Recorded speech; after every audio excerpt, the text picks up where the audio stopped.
Kyle, Mount Rushmore's 4 presidents, right? Yeah. Who's on your MMA Mount Rushmore? MMA Mount Rushmore. Yeah, does that question make sense to a Brit? I don't know. Yeah. Yeah, I know what you mean. It's the founding fathers of MMA, but people just say the ones who like paved the way. I'd say you kind of have to put Jones on there, even though PED cheat. There's going to be other PED cheats on there. So there was an era of Jones being on PEDs where they just were all on PEDs as well. So I'd say Jones got to be up there. Hoist Gracie probably has to be up there on one of them. GSP's got to be up there as like the martial arts representative. And then the final one is sort of the debatable pick. And I would say it belongs to Anderson, or I'd say McGregor. I'd say McGregor at a certain point, the impact that he had on the sport needs to be sort of, I'm sick of having to wait 10 years after someone retires to give them their sort of what they did for the sport type of thing. So but it would be Anderson, but I feel like McGregor's the guy who made the UFC what it is. Yeah. Anderson pretending he didn't speak English. It's hard to put him on Mount Rushmore when he carries on like that. That frustrates me. He speaks it well. That's how you keep the Brazilian fan base. Pereira knows this well. Chama no chama. Simple. 1 or 2 phrases, but there's a couple behind the scenes videos of him speaking pretty well. Are there? English. Yeah. Chama to me. I see it all the time, and it's like at this point I'm afraid to ask. What is that? It's like good or bad, or like let's go, or like let's not go. I'm fairly certain it's something like that. Well, that might be Poha, might be let's go. But Shama, I think, is like, let's go or let's not go. So you're just asking someone, we good or we not good? Oh, no Shama. Shama, we good. Okay, let's go for it then. It's like I don't know what it is, but that's his trademark. Is Yuri getting another shot at Pereira? Is that what they're going to do? Good. Yuri, good. Because I like Yuri. Yeah. Yeah, and it's just too much power for his goofiness to manage, I think. It's too much he's too technical for Yuri. Yuri's talking about middleweight. Okay. He's like he's 208 pounds. Most of like Alex Pereira is probably 230, cutting down to 205, 225. That's why people talk about him at heavyweight. But Yuri Praska's 208 on one of his fight nights, and he cuts like 3 pounds to make weight, or he's like 210, 212. So he really just sort of sweats it out. Most guys are like dying in the sauna and having their team, like Oliveira's team, are literally praying around him and saying hymns. I love Oliveira's weight cuts. Yeah, it looks like a Renaissance photo, or it's like a painting or something of like some fallen hero, and everyone's lamenting and fawning over them, and he's laying there on the floor, and they literally laying hands on him and chanting and praying and stuff, and he looks like he's suffering. The worst. The fighter that was suffering the most during a weight cut, whether they're playing it up or not, though, was Cyborg. When I see those videos of Cyborg sobbing, it's like, I don't understand that, though. I've said it before. Is that the ugly bitch? I don't know anything about fighting. I've never done any fighting, but I have cut weight before, and I have made weight that I needed to make before, and I think it's incredibly unprofessional to miss weight, and I look down on the people who do. I think it's super unprofessional, because I was like 182, and I cut to 169 in like 2 days, 3 days, or something like that. Yeah, there was no suffering. There was just maintenance and careful, measured amount. No, I enjoyed that. I was on the treadmill in sweats. I was on the elliptical. Is it okay? Sweats. Can I ask for a picture of you that leaned out? Yeah. Show me it like Zach. Show what Kyle did to himself. All dried out. He's not lying. I have this vibe. We're going to have an audience tonight that we don't have every week. You know, there's MMA Guru is going to bring listeners that don't know. I was 182. I cut to 169, and I did most of it overnight and the next day, just on the elliptical in sweats and doing hot baths. And then when I got dizzy, I laid down in bed, and like. It's not that fucking hard. So, and nobody was paying me. I mean, a little bit, but not a little bit. But nobody. I'm seeing the picture now. What kind of fucking stack were you on, dude? Greg Duquette's probably gonna have a field day with this picture, I imagine. I got more plates, more dates as my trainer. Literally. Oh well, there you go. That makes sense. Not nearly as much. Do another one. I want to see another few. How are you less red on the sauce? That's a crazy dynamic there. I think he was sunburned as hell. Yeah, I'm sunburned, or I'd been in the tanning bed, or That's a good time to take a before picture, by the way. When you're so sunburned, you're unrecognizable. Well, he might have been on the sauce in the first picture, just at the very beginning. Yeah. Like, just you know what? I gotta say, the Kyle I want to chill with, it's on the left. My first exposure to MMA was probably late 2008, 2009. I don't remember, but one of my buddies, this Marine guy, was like super into it and like loved it. And so we went to his house and watched one. And I remember being like, I don't know anything about fighting. And what made me interested was it was a Brock Lesnar fight.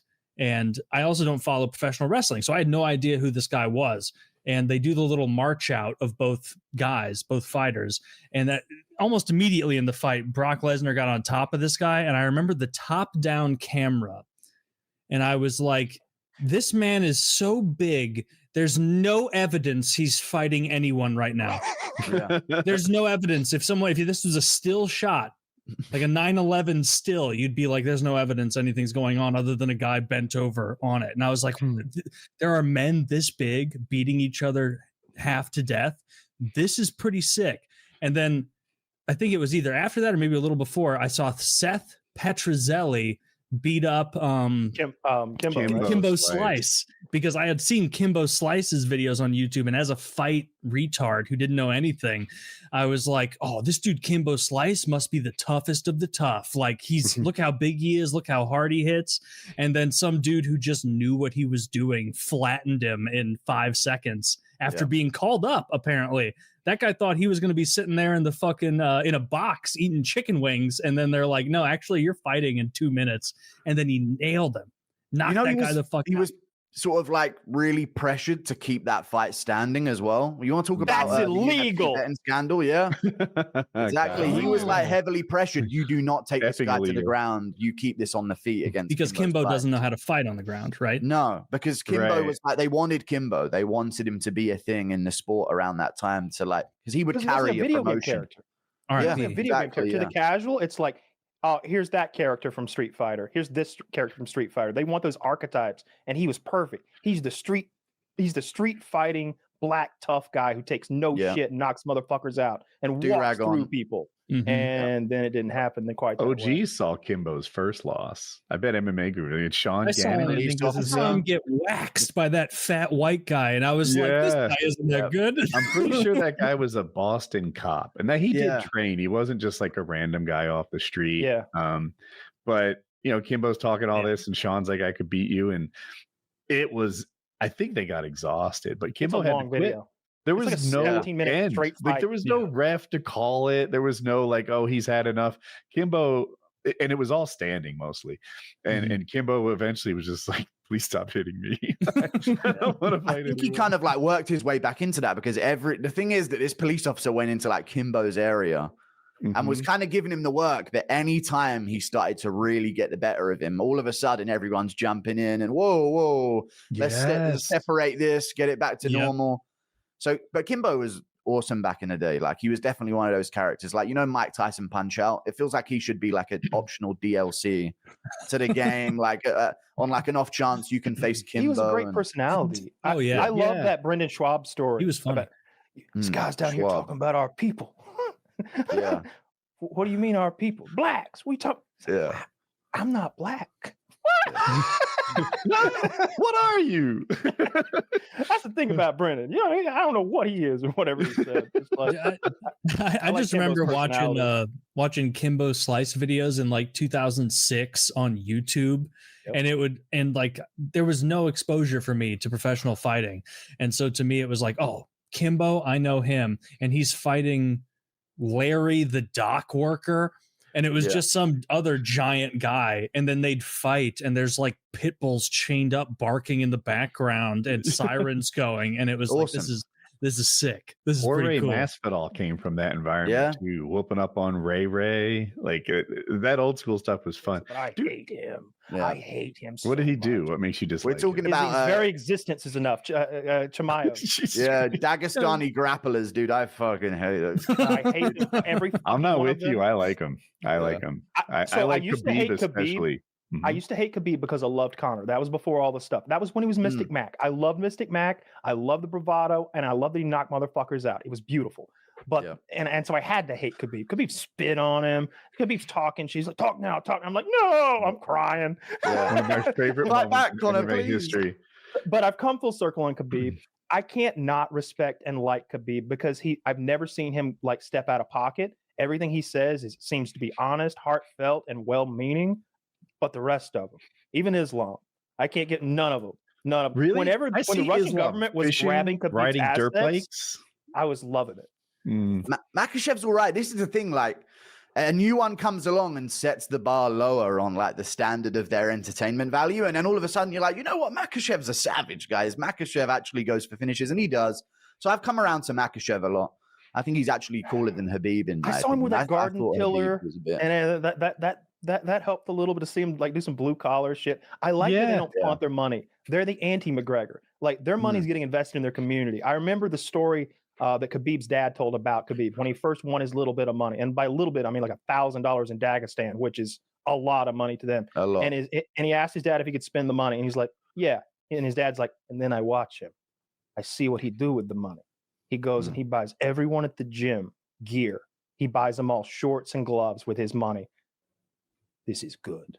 And it's like he's raised by like a kind Yoda. And that's kind of how I see him, as like a warrior monk type character. Like that guy's not getting pussy. That guy's not doing cocaine. He's living a good life there. Yeah, the same pussy from like very young is actually what's probably the case there. But you couldn't tell from the what? I can't tell her age under her towel or something. She wears something. She's not in the public eye. His wife. I almost don't like talking about. She's not in anybody's eye. She's his cousin. She's under a shower curtain all day. To me, like if somebody doesn't want to be a part of the show, I should allow that. That's my take on his wife. I agree. That's her choice. Yeah. Guys. She don't want a part of this, then. She don't want a part of it. That's just how it goes. He's definitely being forced into a corner and hid under a shower curtain, but that's neither here nor there. That's their culture. I'm not going to judge that. All cultures are equal. Remember that, Taylor. All cultures are equally good. Taylor, stop acting like women are equal. Not the bad cultures, though, right? There are no bad cultures, Taylor. It's been proven. No. What are they up to on Sentinel Island? None of our business. Fair enough. You want the Sentinelese coming into your living room checking on you? No.